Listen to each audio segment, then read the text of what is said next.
आज ही Doubtnut app download करें। Doubtnut पर होगा अब आपके सभी मैथ्स, केमिस्ट्री, फिजिक्स और बायोलॉजी डाउट्स का सफाया। बस अपने क्वेश्चन की फोटो खींचो, उसे क्रॉप करो और तुरंत वीडियो सोल्यूशन पाओ। Download now. इस क्वेश्चन में हमें फाइंड करना है चार्ज्ड पार्टिकल का पाथ जब इलेक्ट्रिक और मैग्नेटिक फील्ड दोनों परपेंडिकुलर डायरेक्शन में ऐड कर रहे हैं। तो हमने क्या किया कि एक इलेक्ट्रिक फील्ड लिया, हमें प्रोसीड करने के लिए एक इलेक्ट्रिक फील्ड चाहिए, एक मैग्नेटिक फील्ड चाहिए, दोनों परपेंडिकुलर डायरेक्शन में, और इनिशियली हमने चार्ज को रेस्ट से छोड़ा है तो हमें इसके पाथ पे कमेंट करना है। तो हम क्या करेंगे, एक इलेक्ट्रिक फील्ड लेंगे E equals to E I cap B equals to B J cap.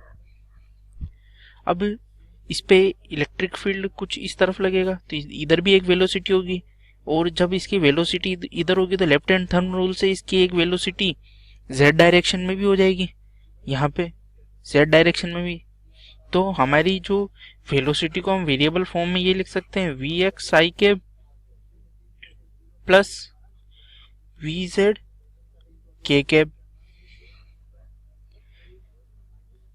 अब चार्ज पार्टिकल दो मैग्नेटिक फील्ड एक मैग्नेटिक एक इलेक्ट्रिक फील्ड में मूव कर रहा था, इस पर कुछ फोर्स लगेगा तो हम फोर्स को लिख देते हैं F इक्वल्स टू एक फोर्स इलेक्ट्रिक फील्ड की वजह से प्लस एक फोर्स मैग्नेटिक फील्ड की वजह से।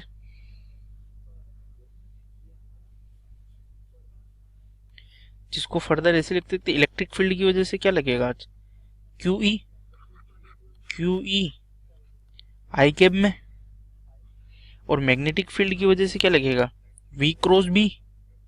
तो वेलोसिटी कितनी अपनी Vx i cap plus Vz k cap, ये हमारी वेलोसिटी हो गई क्रॉस B।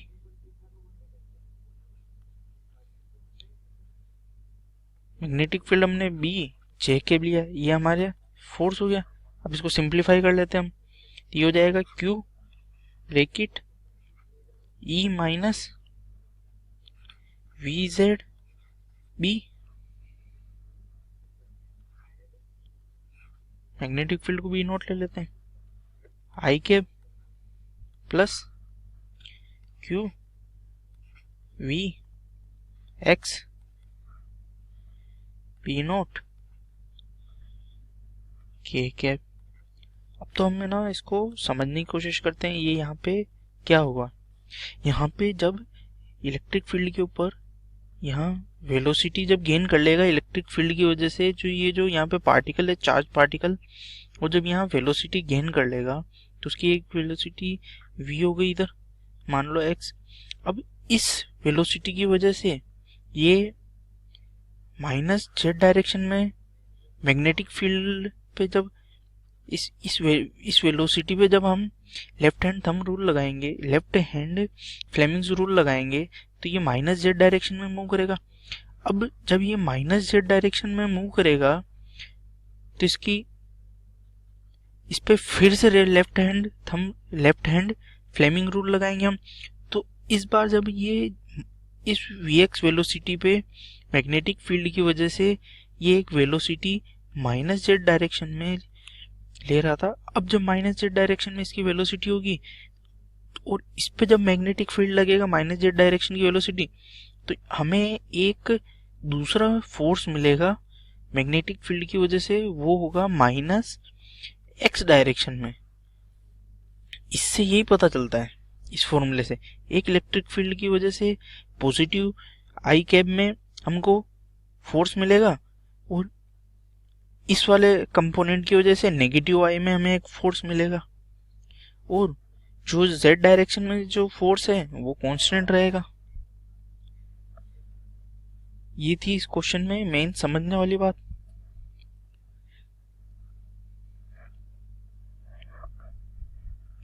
अब हम फोर्स से एक्सेलरेशन निकालते हैं। एक्सेलरेशन होगा फोर्स बाय मास, तो ये हो जाएगा Ex आई के plus A Z K cap. Ax यहाँ पे हमारा हो जाएगा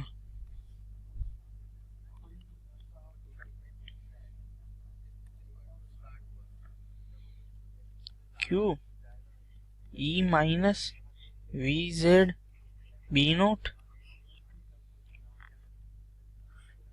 बाई एम।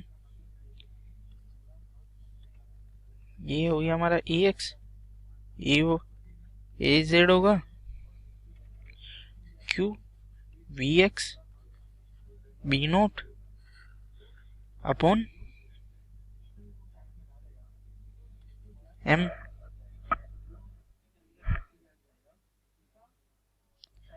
अब इसमें देखने वाली बात ये है कि जो ए जेड का कंपोनेंट है वो वी एक्स वेलोसिटी पे डिपेंड कर रहा है। अब हम इसके मोशन के बारे में कमेंट करेंगे। तो हम ए एक्स को क्या लिख सकते हैं, a x is equals to Q E minus V Z b by M.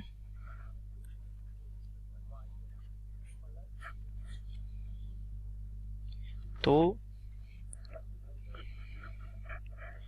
इसको लिख सकते हैं हम d we x by D T is equals to Q e by m minus V Z b by M. अगर हम इसको एक बार differentiate कर दे तो हमारे पास आएगा D we x by D T square equals to. अब इसमें हम देखेंगे कि जब इसको टी के साथ डिफरेंशिएट करेंगे तो इसमें सारी टर्म्स कांस्टेंट है तो ये जीरो हो जाएगी। जब इसको टी के साथ डिफरेंशिएट करेंगे तो हमारे पास आएगा minus B by M B naught by M D V Z by D T square. अब हम ए जेड को करते हैं V Z D V Z by D T is equals to Q we x B naught by M. अगर इस अब क्या करेंगे, इस चीज को हम यहां पुट कर देंगे तो हमारे पास आएगा D square X D square V x by D T square equals to minus B naught by M D V Z by D T होगा, यहाँ स्क्वायर नहीं आएगा, ये हमने यहां से पुट कर देंगे Q we x B naught by M. तो हमारा फाइनली इक्वेशन ये हो गई D square V x by D T square minus Q B by M square V X. और ये हमारी एक एसएचएम की इक्वेशन को रिप्रेजेंट कर रहा है। जो एसएचएम की जो इक्वेशन होती है वो कुछ इस फॉर्म की होती है D square Y by D T square equals to minus omega square Y के फॉर्म में। तो ये एक एसएचएम की इक्वेशन है। और यहाँ पे जब कंपेयर करेंगे तो हमारे पास ओमेगा हो जाएगा क्यू बी बाई एम।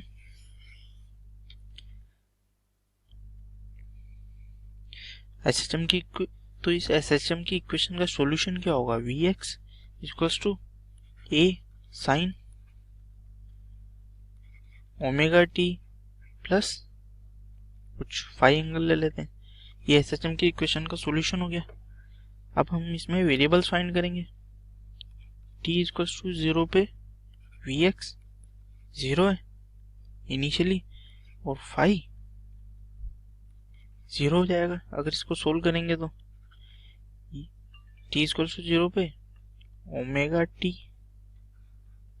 ये क्वांटिटी 0 हो गई। और अगर वी एक्स 0 है तो फाई को भी साइन थीटा को 0 होना पड़ेगा तो फाई 0 हो गया हमारा। तो इसको लिख सकते हैं V X equals to A sine omega T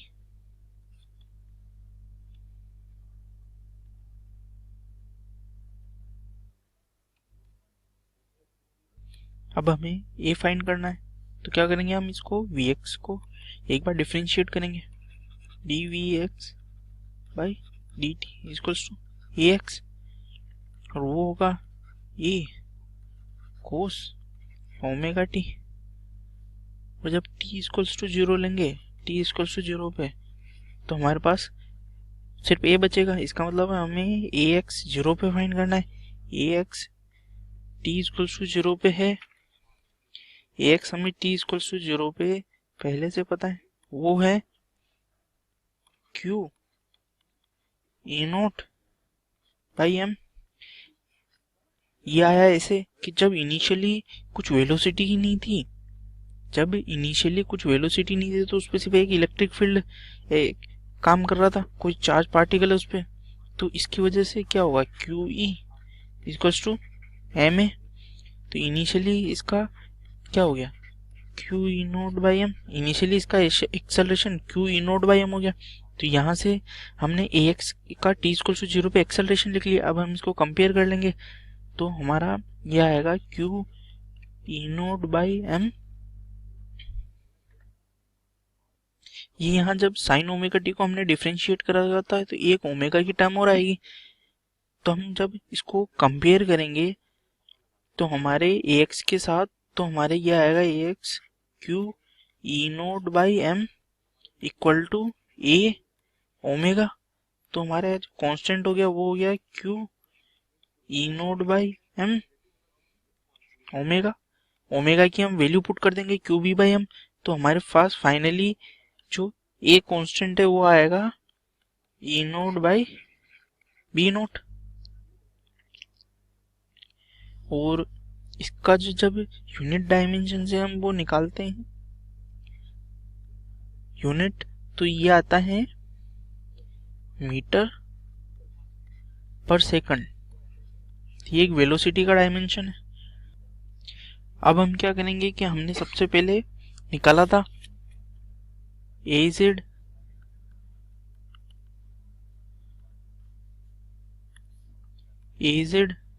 equal to Q we x B naught by m. यहाँ वी एक्स की वैल्यू पुट कर देंगे, ये हो गया d V Z by D t q b naught by m. V x हमारे पास है ए साइन ओमेगा टी और ए की वैल्यू है E naught by B naught sine omega T, तो इसको लिख सकते हैं Q E naught by M sine omega t. हमें इसको एक बार इंटीग्रेट करना पड़ेगा।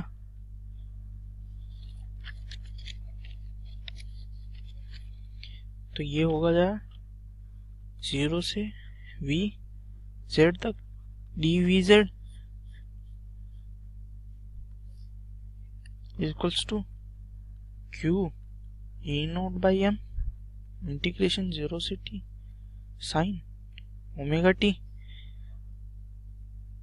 तो हमारा v आ जाएगा Q E naught by M, इसको इंटीग्रेट करेंगे तो आएगा हमारे पास 1 माइनस कोस ओमेगा टी। तो ये हमारी हो गई वी जेड में वेलोसिटी।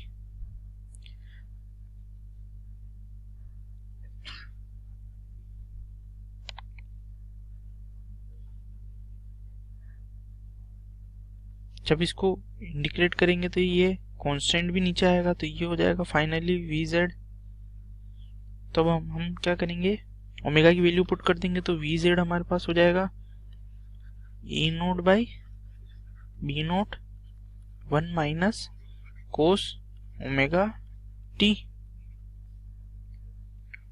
अब हम इसके एक बार और इंटीग्रेट करके इनके ना पाथ के बारे में भी पता कर लेंगे। वी एक्स हमारे पास था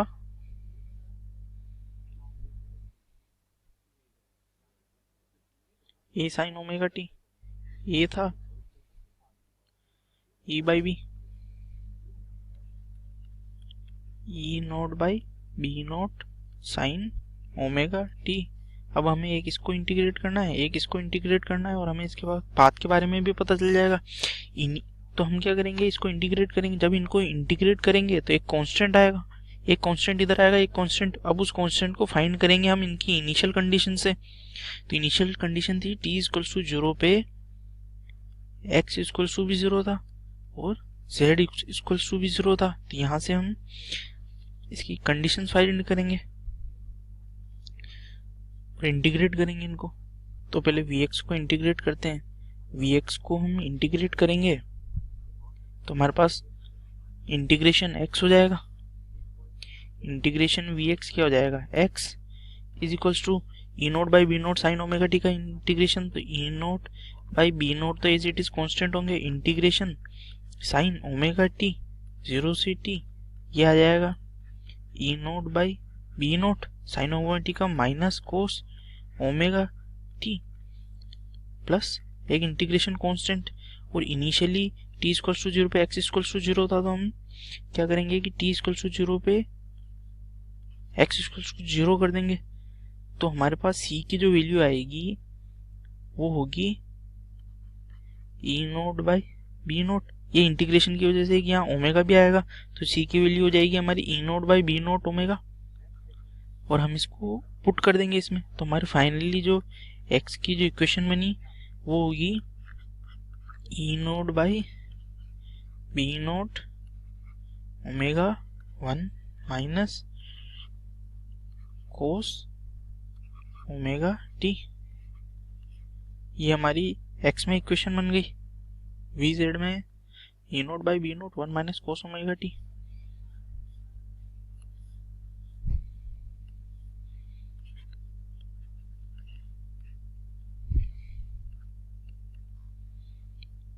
ई naught by B naught 1 minus cos omega t. इसको इंटीग्रेट करेंगे तो यहाँ z हो जाएगा is equal to integration of E naught by B naught d t minus E naught by B note integration minus cos omega t d t. तो ये हो जाएगा हमारे पास E naught by B naught t minus E naught by B naught minus cos omega t का क्या होगा, इसको लिखेंगे sine omega t d t plus C. अब टी इक्वल टू 0 पे z इक्वल टू 0 था, तो हमारे पास ये हो जाएगा, ये हमने इंटीग्रेशन कर दिया था कोस ओमेगा टी का। तो हमारे पास t इक्वल टू 0 पे ये टर्म 0 हो जाएगी, ये 0 हो जाएगी। तो हमारे पास c की फाइनल वैल्यू क्या हो जाएगी, 0। t इक्वल टू 0 पे c 0 हो गया, तो हमारे पास z हो गया ई नोट बाई बी नोट। अगर इसको हम,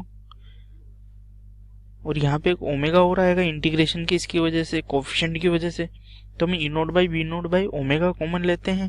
तो ये बन जाएगा omega t minus sine omega t. ये हो गया हमारा फाइनल आंसर कंप्लीट।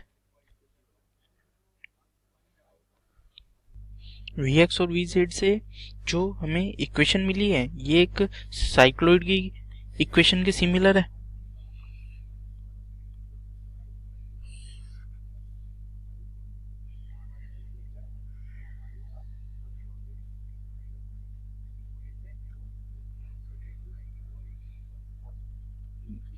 और ये एक्स एक्सिस में जो SHM कर रहा है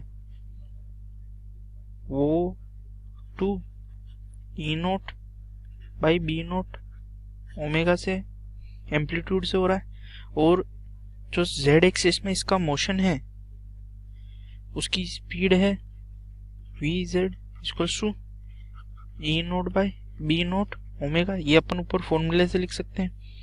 तो इसका एक्स एक्सिस में जो डिस्प्लेसमेंट होगा वो ऐसे, फिर ऐसे, फिर वापस से ये नीचे आएगा यहाँ, तो इसमें डिस्प्लेसमेंट भी चेंज होता जा रहा है। तो इसका डिस्प्लेसमेंट एक्सेस पे t इक्वल्स टू 0 पे 0 होगा और t equals to 2 pi by omega भी 0 होगा वापस से, और 4 पाई बाई ओमेगा पे भी 0 होगा। ऐसे ऐसे आगे बढ़ते जाएंगे, 0 होता जाएगा। और ये हमारा पूरा का पूरा एनालिसिस कंप्लीट हो गया इस पार्ट का। क्लास 6 से 12 से लेके नीट, IIT, JEE मेंस और एडवांस के लेवल तक 10 मिलियन से ज्यादा स्टूडेंट्स का भरोसा। आज ही डाउनलोड करें डाउटनेट ऐप या व्हाट्सएप कीजिए अपने डाउट्स 8400 400 400 पर।